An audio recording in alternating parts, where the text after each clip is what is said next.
Teachers எல்லாருக்கும் வணக்கம். நம்ம டெட் எக்ஸாமுக்கு இன்னும் ஒரு ஷார்ட் டியூரேஷன் தான் இருக்குது. கிட்டத்தட்ட இன்னும் ஒரு 9 டேஸ் இருக்குது. இந்த 9 டேஸில் உங்களுக்குள்ள கண்டிப்பாக ஒரு கேள்வி இருக்கும். நம்ம டெட் எக்ஸாமில் பாஸ் பண்ணுவோமா பண்ண மாட்டோமா? இன்னொன்று, நிறைய வாட்டி நம்ம டெட் எக்ஸாம் எழுதியிருக்கோம். ஸோ இந்த வாட்டி வந்து பார்த்தோன்னா கிளியர் பண்ணிடுவோமா பண்ண மாட்டோமா? நம்ம நம்மளுக்குன்னு ஒரு கால்குலேஷன் இருக்கும். தமிழில் இவ்வளோ மார்க் எடுக்கணும், இங்கிலீஷில் இவ்வளோ மார்க் எடுக்கணும், சயின்ஸில் இவ்வளோ எடுக்கணும், சைக்காலஜியில் இவ்வளோ மார்க் எடுக்கணும் அப்படின்னு சொல்லிட்டு ஒரு கால்குலேஷன் இருக்கும். இந்த கால்குலேஷன்லாம் கரெக்டாக எக்ஸாக்டாக நம்மளுக்கு வந்து இந்த வரப்போகிற டெட் எக்ஸாமில் வந்துருமா, நாம எக்ஸாக்டாக பாஸ் பண்ணிடுவோமா அப்படின்ற ஒரு சில கேள்விகள் உங்களுக்குள்ளே இருக்குது அப்படின்னா, ஸோ இந்த ஒரு ஒரு 10 to 15 மினிட்ஸ் உங்கள் டைமை கொஞ்சம் ஸ்பெண்ட் பண்ணுங்கள். நான் ஒரு சில ஐடியாஸ் நான் கொடுக்குறேன். இதை இதை இதை நீங்கள் செல்ஃப் எவாலுவேஷனாக பண்ணி பாருங்கள். கண்டிப்பாக நீங்கள் டெட் எக்ஸாம் பாஸ் பண்ணுவீங்களா பண்ண மாட்டீங்களா அப்படின்றத நீங்களே டிசைட் பண்ணலாம். நீங்களே செல்ஃப் எவாலுவேஷன் பண்ணலாம். அது எப்படி பண்ணலாம் அப்படின்றத நான் சொல்லி கொடுத்துட்றேன். ஃபர்ஸ்ட், நம்மளுக்கு வந்து ஒரு பேசிக் கால்குலேஷன் நம்மளுக்கு இருக்கும். நம்ம டெட் எக்ஸாம்னா சப்ஜெக்டை பொறுத்த வரைக்கும் பேப்பர் 2ல தமிழ் இருக்கு, இங்கிலீஷ் இருக்கு, சைக்காலஜி இருக்கு, அதுக்கப்புறம் மேக்ஸ் அண்ட் சயின்ஸ் இருக்கு, அதுக்கப்புறம் சோஷியல் சயின்ஸ். ஸோ இதுதான் வந்து பார்த்தோன்னா பேசிக் பேட்டர்ன். இந்த சப்ஜெக்டுங்களில் நாம் எடுக்க வேண்டியது 82. ஸோ 82 மார்க் எடுத்தாக்கா நாம் பாஸ். இப்போ நம்மளுக்கு ஒரு கால்குலேஷன் இருக்கும். நான் நல்லா தமிழ் நல்லா நீங்கள் என்ன கொஷின்னா கொடுத்துருங்க. 30க்கு என்னால் 28 மார்க் எடுப்பேன், 25 மார்க் எடுப்பேன், இல்லை எனக்கு 10 மார்க் தான் வரும், 12 மார்க் தான் வரும் அப்படின்னு சொல்லிட்டு உங்களுக்குள்ள எதனா ஒரு கால்குலேஷன் கண்டிப்பாக இருக்கும். ஓகேவா? ஸோ அது என்ன கால்குலேஷன் அப்படின்றத நான் ஒரு எக்ஸாம்பிள்ஸ் போடுறேன். உங்களுக்குன்னு ஒரு கால்குலேஷன் இருக்கும். ஏன்னா உங்களுக்கு எந்த சப்ஜெக்டில் என்ன மார்க் வரும் அப்படின்றதுல உங்களுக்கு ஒரு கால்குலேஷன் இருக்கும். அந்த கால்குலேஷனை நீங்கள் இப்போ வந்து அப்ளிகபிள் பண்ணி பாருங்கள். ஓகேவா? ஸோ அதுக்கப்புறம் நான் சொல்கிற டிப்ஸையும் ஃபாலோ பண்ணுங்கள். டெட் எக்ஸாமை கிளியர் பண்ண போகிறீங்களா இல்லையான்றத நீங்களே டிசைட் பண்ணிக்கலாம். ஸோ தமிழில் நான் சொன்னது 22 மார்க் நீங்கள் எடுத்துருங்கன்னு சொல்லியிருந்தேன். 30 மார்க்குக்கு 22 மார்க் எடுங்க அப்படின்னு நான் சொல்லியிருந்தேன்.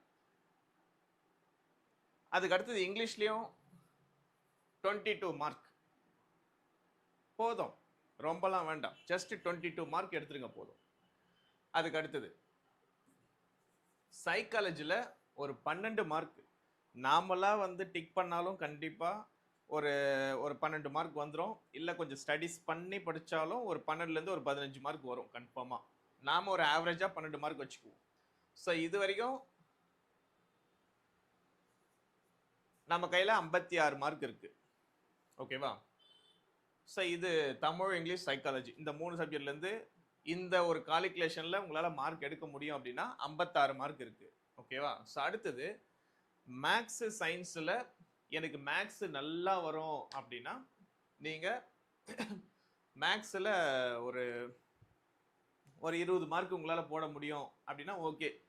இல்லை ஒரு ஒரு 20 மார்க் போட முடியுமான்னு பாருங்கள். ப்ளஸ் எனக்கு மேக்ஸ் வரவங்களுக்கு சயின்ஸ் கொஞ்சம் கம்மியாக வரும். ஸோ அதனால் ஒரு 6 மார்க் போட்டுக்கலாம். ஓவராலாக 26 மார்க் வந்துடணும் உங்களுக்கு. ஓகேவா? என் கால்குலேஷன் படி ஒரு 26 மார்க் நீங்கள் வந்து எடுத்துடணும். இல்லை எனக்கு நான் சயின்ஸ் டிபார்ட்மெண்ட்டு எனக்கு மேக்ஸ் வராது அப்படின்னா சயின்ஸில் 20 மார்க் எடுத்துட்டு மேக்ஸில் ஒரு 6 மார்க் எடுங்க. ஓகேவா? எப்படி எடுத்தாலும் உங்களுடைய கால்குலேஷன் இது வந்து ஒரு எக்ஸாம்பிள் கால்குலேஷன். ஸோ ஒரு 26 மார்க் உங்களுக்கு வந்துருச்சு அப்படின்னா 82 மார்க் வந்துடும். ஓகேவா? சோஷியல் அப்படின்னா 26 மார்க் நீங்கள் கம்பல்சரி எடுக்கணும். எவ்வளோக்கு? 60க்கு. 60க்கு 26 மார்க் என்னால் எடுக்க முடியாதா அப்படின்னு சொல்லிட்டு உங்களுக்குள்ள ஒரு கேள்வி வரும். கண்டிப்பாக எல்லாத்துக்குமே நான் இப்போ ஆன்சர் வச்சுட்ருக்கேன். ஸோ என்னென்ன விஷயங்கள்லாம் நீங்கள் ஃபாலோ பண்ணிங்கன்னா உங்களுடைய கால்குலேஷன் கரெக்டாக வருதா இல்லையான்றதை டிசைட் பண்ணிடலாம் இன்றைக்கே. ஸோ 82 மார்க் எடுக்கிறதுக்கு ஒரு பேசிக் கால்குலேஷன் தமிழில், இங்கிலீஷில், சைக்காலஜியில், அப்புறம் உங்களுடைய மேஜரில் இவ்வளோ மார்க் எடுத்தாக்கா நான் டெட் எக்ஸாம் கிளியர். ஆக்சுவலாக இதுதான் பேசிக். டெட் எக்ஸாமில் இந்த மார்க் உங்களால் எடுக்க முடியும் அப்படின்னா யுவர் 100% நீங்கள் வந்து பார்த்தோன்னா டெட் எக்ஸாம் பாஸ் இந்த கால்குலேஷன் படி. இப்போது இந்த மார்க்கில் நாம் வந்துருமா அப்படின்றத எப்படி நம்ம செக் பண்றது? இப்போ நீங்க நெறைய டெஸ்ட் பேட்ச்லாம் நீங்க நெறைய எடுத்திருப்பீங்க கண்டிப்பா. எதனாச்சும் ஒரு அகாடமில ஒரு டெஸ்ட் பேட்ச் நீங்க எடுத்திருப்பீங்க. அதுல வந்து பார்த்தோம் அப்படின்னா, ஒவ்வொரு டெஸ்ட்டும் எழுதும்போது, கண்டிப்பா யூ ஆர் கம்ப்ளீட்லி சாட்டிஸ்ஃபைடா தான் இருந்திருப்பீங்க. படிச்சுட்டு எக்ஸாம் எழுதியிருந்தா. அந்த அந்த டெஸ்ட்ட கூட நீங்க அட்டெண்ட் பண்ணியிருந்தீங்கன்னா, ஓகே கம்ப்ளீட்டா ஒரு சாட்டிஸ்ஃபேக்ஷன் இருந்திருக்கும். இப்போ அந்த சாட்டிஸ்ஃபேக்ஷன மட்டுமே வச்சுக்கிட்டு நீங்க எக்ஸாம் எழுத முடியாது. ரீசன் ஒரு டெஸ்ட் வந்து ஒரு ஒரு இன்ஸ்டிடியூஷன்ல உங்களுக்கு வந்து குடுக்குறாங்கன்னா, அதுக்கு வந்து ஒரு பர்ட்டிகுலரா ஒரு சிலபஸ் ஃப்ரேம் பண்ணியிருப்பாங்க. தமிழ்ல இந்தந்த லெசன மட்டும் படிங்க. இப்ப 6வதுல ஒரு ஒரு டெர்ம் ஃபுல்லா படிங்க. அதுலருந்து மட்டும் நான் 30 கொஸ்டின் எடுக்க போறேன் அப்படின்னு சொல்லுவாங்க. அப்ப அந்த டெர்ம மட்டும் நம்ம என்ன பண்ணுவோம் அப்படின்னா, கம்ப்ளீட் பண்ணுவோம். அந்த டெர்முக்குள்ள இருந்து தான் கொஸ்டின்ஸ ரிவிஷன் பண்ணியிருப்பாங்க. உங்களுக்கு வந்து எடுத்து குடுத்துருப்பாங்க. அதுல வந்து நீங்க வந்து 30க்கு நீங்க 30 எடுத்திருக்கலாம். இல்ல 30க்கு 25 எடுத்திருக்கலாம். 20 எடுத்திருக்கலாம். ஓகேப்பா நம்மளுக்கு 30க்கு 20 மார்க் வந்துருச்சு. நம்மளுடைய கால்குலேஷன் படி ஒரு 22 வந்துருச்சு. நம்ம பாஸ் பண்ணிடுவோம் அப்படின்னு சொல்லிட்டு இருக்கிறீங்க அப்படின்னா, you are a wrong calculate. அப்போ நம்ம ரைட்டா எப்படி கால்குலேட் பண்றதுன்னா, டெட் எக்ஸாம்ல ப்ரீவியஸ் இயர் எக்ஸாம்ல என்ன பண்ணியிருக்காங்க அப்படின்னா, சிபிடி மோட்ல ஆன்லைன் எக்ஸாமா கண்டக்ட் பண்ணியிருக்காங்க. ஓகேவா? ஸோ சிபிடி மோட்ல ஆன்லைன் எக்ஸாம் நடந்திருக்கு. ஃபுல்லா கம்ப்ளீட்டா வந்து பார்த்தீங்கன்னா, 22 பேட்ச் நடந்திருக்கு எக்ஸாம். 22 பேட்ச். அப்போ 22 செட் ஆஃப் கொஸ்டின் பேப்பர் நம்ம கையில இருக்கும். 22 செட். இப்போ இந்த 22 செட் ஆஃப் கொஸ்டின் பேப்பரை நீங்க நம்ம அகாடமில நிறைய பேர் வாங்கி யூஸ் பண்ணியிருக்கீங்க. தமிழுக்கு, இங்கிலீஷ்க்கு, சைக்காலஜி, அப்புறம் மேத்ஸ் அண்ட் சயின்ஸ், சோஷியல் சயின்ஸ்னு எல்லா சப்ஜெக்ட்டுமே நீங்க வாங்கி வச்சிருப்பீங்க.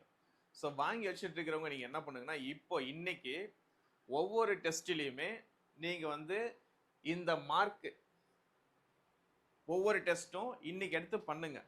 ஆன்சர்ஸ் பண்ணி நீங்க லாஸ்டா இருக்கிற உங்களுடைய கீ ஆன்சர்ல எவாலுவேட் பண்ணி பாருங்க. உங்களுக்கு வந்து நீங்க எக்ஸ்பெக்ட் பண்றது, ஃபார் எக்ஸாம்பிள் தமிழ்ல எனக்கு 25 மார்க் வரணும் அப்படின்னு நான் எக்ஸ்பெக்ட் பண்ணியிருக்கேன் அப்படின்னு நீங்க யோசிச்சீங்கன்னா, இன்னைக்கு வந்து அந்த previous year question paper, for example உங்ககிட்ட இந்த மாதிரி ஒரு புக் இருக்குன்னு வச்சுக்கோங்க. என்கிட்ட வாங்கின book previous year question paper book இருக்குதுன்னா, அந்த ப்ரீவியஸ் இயர் கொஸ்டின் பேப்பர்ல ஒவ்வொரு செட்டிலையும் எடுத்து பண்ணுங்க. அந்த 30 கொஸ்டின்ஸுக்கு டிக் பண்ணுங்க ஆன்சர். ஏன்னா இதுக்கு மேல நம்ம இதை வேஸ்ட் பண்ணக்கூடாது. டிக் பண்ணுங்க. டிக் பண்ணிட்டு ஆன்சர் கீ இங்கே பின்னாடி இருக்கும். செக் பண்ணி பாருங்க. உங்களால நீங்க கால்குலேட் பண்ண மார்க் வருதா இல்லையான்ட்டு. அப்படி நீங்க கால்குலேட் பண்ண மார்க் வருதுன்னா டெஃபினட்டா யூ ஆர் எலிஜிபிள். ஏன் இந்த டெஸ்ட் மட்டும் பார்த்தா எலிஜிபிள், நாங்க வேற எதனா இன்ஸ்டிடியூஷன்ல அட்டென்ட் பண்ற டெஸ்ட் எல்லாம் பார்த்தா நாட் எலிஜிபிள் அப்படின்றீங்கன்னா, ரீசன் இதெல்லாம் ஒரு கம்ப்ளீட் சிலபஸ். இது டெட் எக்ஸாம்ல என்ன பண்றாங்க அப்படின்னா, டிஆர்பி போர்டே கண்டக்ட் பண்ண ஒரு எக்ஸாம் கொஸ்டின் பேப்பர். அவங்களுடைய மைண்ட் செட்ல எடுத்த கொஸ்டின் பேப்பர். அவங்களுடைய ஒரிஜினல் வேல்யூபிளான ஒரு கொஸ்டின் பேப்பரை நம்ம என்ன பண்ண போறோம் அப்படின்னா, பிஃபோர் ப்ரீ எக்ஸாமா நம்ம வந்து பார்த்துக்க போறோம். அப்படி நீங்க பார்க்குறீங்கன்னா, அதில் எவ்வளோ மார்க் எடுக்க முடியுதோ அதுதான் நம்மளுடைய ஒரு எக்ஸாம்லேயும் வரப்போகிற மார்க்காக இருக்கும். இப்போ தமிழில் உங்களால் வந்து பார்த்தீங்கன்னா ஒரு 22 செட்டு கொஷின் பேப்பர் நீங்கள் எழுதுறீங்க. 22 செட்டு கொஷின் பேப்பர்லையும் என்னால் 20லிருந்து 25 மார்க் என்னால் எடுக்க முடியுது. ஓகே, என்னால் எடுக்க முடியுது அப்படின்னா you are eligible in the Tamil subject. முடிஞ்சு போச்சு. அடுத்தது இங்கிலீஷ் சப்ஜெக்ட். அதுலேயுமே இதே மாதிரி புக்ஸில் நீங்கள் என்ன பண்ணுங்கன்னா, ரிவிஷன் பண்ணி பாருங்க. என்னென்னலாம் வந்து ஆன்சர் பண்ண முடியுதுன்னு பாருங்க. அதுலேயுமே வந்து உங்களால் ஸ்கோர் பண்ண முடியுதா? சைக்காலஜி கொஷின் பேப்பர் எடுத்து பாருங்க. அதுலேயும் உங்களால் மார்க் ஸ்கோர் பண்ண முடியுதா? மேக்ஸ் அண்ட் சயின்ஸா நிறைய சம்ஸ் நான் நேற்று பார்த்தேன். நேற்று ஒரு நம்ம அகாடமியிலே நேற்று மேடம் வீடியோ போட்டாங்க. அவங்க இதில் பார்த்தேன். கொஷின்ஸ் எல்லாம் இது மாதிரி தான் கேட்குறாங்க போல இருக்குது. எனக்கு அன்றைக்கி தான் தெரியுமே. ஸோ இது வரைக்கும் கொஷின் பேப்பர் நான் வந்து நிறைய பேர் கொடுத்துருக்கேன். ஆனால் இது மாதிரி தான் கேட்டிருக்கிறாங்கன்றது எனக்கு நேற்று தான் தெரியும். மேக்ஸ் அவ்வளோ ஈஸி போல. ஜஸ்ட்டு நம்ம வந்து தெரிஞ்சுக்கிற விதம் தான் வந்து பார்த்தீங்கன்னா மாற்றணும். மேக்ஸ் சம்ஸ் எல்லாம் நீங்கள் வந்து பார்த்தீங்கன்னா நிறைய போட்டு பார்த்துருங்க. ஏன்னா நம்மளுக்கு எக்ஸாமில் வந்து மேக்ஸ் போகிறதுக்குலாம் டைம் இருக்காது. நம்ம இப்போவே கொஞ்சம் நிறைய பிளான் பண்ணி ரெடி ஆகிக்கிட்டோம் அப்படின்னா best. So maths and science question paper இந்த மாதிரி இருக்கு இல்லையா? ஸோ இதெல்லாம் உங்கள் கையில் வச்சுட்டு இருக்கீங்கன்னா வேஸ்ட் பண்ணாதீங்க. இன்னைக்காச்சும் யூஸ் பண்ணுங்க எடுத்து. இதில் மேக்ஸில் எவ்வளோ கொஷின் வருதுன்னு பாருங்க. உங்களால் 30 கொஷினுக்கு என்னால் 20 கொஷின் போட முடியுதா, இல்லை 18 கொஷின் போட முடியுதா, 5 கொஷின் போட முடியுதா? ஒரு டிசைடிங் வந்துருங்க. டிசைடிங் ஃபேக்டர் இப்போ வந்துருங்க. சயின்ஸில் எவ்வளோ மார்க் எடுக்க முடியுது? சோஷியல் சயின்ஸில் நிறைய பேருடைய கால்குலேஷன் என்ன அப்படின்னா 60 மார்க்குக்கு நான் 40 மார்க் எடுத்துருவேன். இங்கே சொல்லிடலாம் 40 மார்க் நான் எடுத்துருவேன்ட்டு. ஆனால் எக்ஸாம் முடிச்சுட்டு வரும்போது அதே மாதிரி 40 மார்க் வந்துருச்சு அப்படின்னா கண்டிப்பாக you are a good talented exam. But நீங்கள் நீங்கள் கால்குலேட் பண்ண 40 மார்க் வரல அப்படின்னா நீங்கள் சரியான டெசிஷன் எடுக்கலன்னு அர்த்தம்.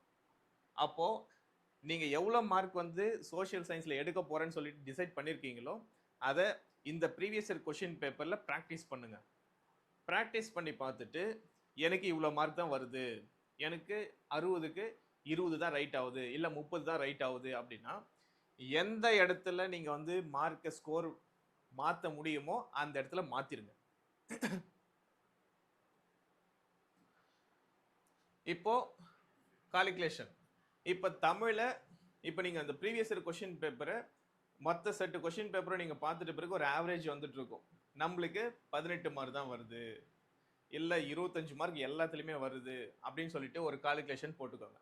எவ்வளோ மார்க் வருதோ நீங்கள் ஃபில் பண்ணிக்கோங்க.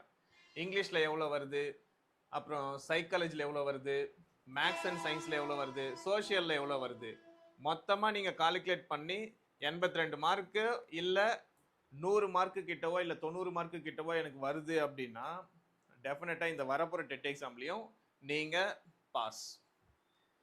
என்னால் இந்த கொஷின் பேப்பரை என்னால் பண்ண முடியல, எனக்கு இதுவே ரொம்ப கஷ்டமாக தான் இருக்குது, எனக்கு இதில் இருக்கிற கொஷின்ஸுக்கு ஆன்சர் தெரியல அப்படின்னா நீங்கள் அதுக்காக நீங்கள் பாஸ் ஆக மாட்டீங்கலாம் சொல்ல வரல. இருக்கிற நேரத்தை எப்படி நீங்கள் யூஸ் பண்ண போகிறீங்கன்னா என்னென்ன கொஷின்ஸ் வந்து ராங் கொஷின். இப்போ தமிழில் எனக்கு 18 மார்க் வருது. ஒரு சின்ன எக்ஸாம்பிள். நீங்கள் தமிழில் 18 மார்க் நீங்கள் வந்து எடுக்கிறீங்க, ஆனால் என்னுடைய எக்ஸ்பெக்டேஷன் 25. பட் எக்ஸாமில் எனக்கு இந்த மாடல் எக்ஸாம் எழுதும்போது எனக்கு வந்து 7 மார்க் வந்து குறையுது அப்படின்னா இப்போ நீங்கள் பண்ண வேண்டிய விஷயம் என்னன்னா என்னென்ன கொஷின்லாம் ராங் கொஷின், நீங்கள் பண்ண ராங் கொஷின் எது அப்படின்றத நீங்கள் வந்து பார்க்கணும். அந்த கொஷின் வந்து எந்தெந்த ஸ்டாண்டர்ட்லலாம் அது கேட்டிருக்கிறாங்க, என்னென்ன அடிஷ்னல் பாயிண்ட்ஸை நம்ம வந்து படிக்காமல் விட்டுருக்குறோம், அது எல்லாத்தையுமே நீங்கள் இப்போ உட்காந்து படிச்சிட்டிங்கன்னா நீங்கள் எதிர்பார்க்குற இந்த 25 மார்க்கு கன்ஃபார்மாக வந்துடும். எனக்கு இவ்வளோதான் வருது, இதை நான் அப்படியே விட்டுடலாம் அப்படின்னு நினச்சிங்கன்னா இதை விட கம்மியாக தான் ஆகுமே தவிர அதிகமாகாது. இப்போ உங்களுக்கு வந்து ஒரு பாயிண்ட் கிடச்சிருக்குன்னு நினைக்கிறேன். அப்போது நாம் எதிர்பார்க்குற மார்க்கு ப்ரீவியஸ் இயர் கொஷின் பேப்பரில் நாம் என்ன பண்ண போகிறோம் அப்படின்னா ஒரு டிக் ஆன்சரை பண்ணி பார்க்க போகிறோம். டிக் ஆன்சர் பண்ணி பார்த்த பிறகு நம்மளுக்கு எவ்வளோ மார்க் வருது அப்படின்றத நாம் ஒரு டேட்டாஸ் கலெக்ட் பண்ண போகிறோம். கலெக்ட் பண்ண பிறகு நம்ம அடிஷ்னலாக நம்ம வந்து ஏற்கனவே ஒரு இவ்வளோ மார்க் தான் நம்ம எடுக்கணும் அப்படின்னு சொல்லிட்டு ஒரு டிசைடிங் ஃபேக்டரில் இருப்போம். அந்த ஃபேக்டர்ஸும் இந்த ஃபேக்டர்ஸும் மேட்ச் ஆகுதா மிஸ்மேட்ச் ஆகுதா அதை முதல்ல நம்ம வந்து பார்த்துடணும். ஒரே மாதிரி தான் இருக்குது அப்படின்னா நீங்கள் போகிற வழி கரெக்டான வழி, நீங்கள் எதுவும் மாற்ற வேண்டாம். பட் நான் எதிர்பார்க்கறது 25 ஆனால் எனக்கு கிடைக்கிறது 10 இல்லை ஒரு 12 அப்படின்னா நீங்கள் வழியை மாற்றணும். எப்படி வழியை மாற்றணும் அப்படின்னா தப்பான கொஷின்லேருந்து தான் நீங்கள் ஸ்டார்ட் பண்ணணும். என்னென்ன கொஷின்லாம் தப்பு பண்ணியிருக்கீங்களோ அதை ஸ்கூல் புக்கில் எந்தெந்த ஸ்டாண்டர்டில் கவர் பண்ணியிருக்கிறாங்கன்னு பார்க்கணும். என்னென்ன லெசன்ஸை நம்ம கவர் பண்ணலைன்றதை பார்க்கணும். அதை இருக்கிற இந்த ஷார்ட் டூரேஷன் 9 நாளில் நீங்கள் முடிச்சுக்கணும். ஸோ இதுதான் நாம் டெட் எக்ஸாமில் பாஸ் பண்ணுறோம் இல்லை நம்ம பாஸ் பண்ண போகிறது இல்லையா அப்படின்றத நீங்கள் டிசைட் பண்ணிவிட்டு எனக்கு கீழே கமெண்ட்டில் போடுங்க. இப்போ அடுத்த ஒரு விஷயம், நிறைய பேர் தமிழ் அண்ட் இங்கிலீஷ் இது வந்து கஷ்டமாக இருக்குமா ஈஸியாக இருக்குமா அப்படின்னு சொல்லிட்டு யோசிக்க வேண்டாம். இந்த 2 சப்ஜெக்டை பொறுத்த வரைக்கும் நீங்கள் என்ன மார்க் எதிர்பார்க்குறீங்களோ ஆல்மோஸ்ட் உங்களுக்கு கிடச்சிடும். தமிழ்ல நீங்க வந்து ஒரு 18 மார்க் நீங்க எதிர்பார்க்குறீங்களா? இத விட இன்னும் 2 மார்க் உங்களுக்கு எக்ஸ்ட்ரா தான் கிடைக்கும். இங்கிலீஷ் வந்து பார்த்தோன்னா, நெறைய கஷ்டமா இருக்குதுன்னு நெனச்சுட்டு இருக்கிறீங்களா? கண்டிப்பா 20 மார்க் வந்து கேரண்டா நான் சொல்றேன். எல்லா கேண்டிடேட்டுக்குமே ஓரளவுக்கு ஸ்டடீஸ் பண்றவங்களுக்கு. ஓகேவா? எல்லா கேண்டிடேட் அப்டின்னா, ஸ்டடீஸ் பண்றவங்களுக்கு டெஃபினட்டா இந்த தமிழ், இங்கிலீஷ் கொஸ்டின் பேப்பர் நீங்க எக்ஸாம் எழுதிட்டு வெளில வந்தோனே சொல்லுவீங்க. தமிழ், இங்கிலீஷ் மட்டும் தான் ரொம்ப ஈஸியா இருந்துச்சுன்னு சொல்லுவீங்க. இது எல்லா டெட் எக்ஸாம் எழுதின கேண்டிடேட்டும் ப்ளஸ் நியமன தேர்வு எழுதின கேண்டிடேட்டே சொன்னது என்ன அப்படின்னா தமிழ் இங்கிலீஷ் தான் ஈஸியா இருந்துச்சுன்னு சொன்னாங்க. அப்போ நம்ம மெயினா ஃபோக்கஸ் பண்ண வேண்டியது உங்களுடைய மேஜர் மேக்ஸ் அண்ட் சயின்ஸு இல்லைனா சோஷியல் சயின்ஸ். இதில் நீங்கள் ஃபோக்கஸ் பண்ணி ஒரு 30 மார்க்ஸ்ல இருந்து 36 மார்க் நீங்கள் எடுக்கிறீங்கன்னா டெஃபினட்டாக நீங்கள் 100% பாஸ். இந்த மார்க்கு உங்களுக்கு வந்து மேஜரில் வருது, மேஜரில் எனக்கு 30 மார்க்குக்கு மேலே எனக்கு வந்து மார்க் வருது அப்படின்னா நீங்கள் கன்ஃபார்மாக டெட் எக்ஸாமில் பாஸ். ஸோ இப்போ நீங்கள் என்ன பண்ணுங்கன்னா நான் சொன்ன விஷயத்த ப்ரீவியஸ் இயர் கொஷின் பேப்பரை இன்னைக்கு எடுங்க. இது வரைக்கும் எடுக்கலன்னா இல்லை நான் ஆல்ரெடி பண்ணி வச்சிருக்கனாலும் இன்னைக்கு வந்து ப்ராக்டிஸ் பண்ணி பாருங்க. உங்களுடைய ஆவரேஜ் மார்க் என்ன வருதுன்றத இன்னைக்கு வந்து பார்த்துட்டு எனக்கு கமெண்ட்ல போடுங்க. தேங்க்யூ.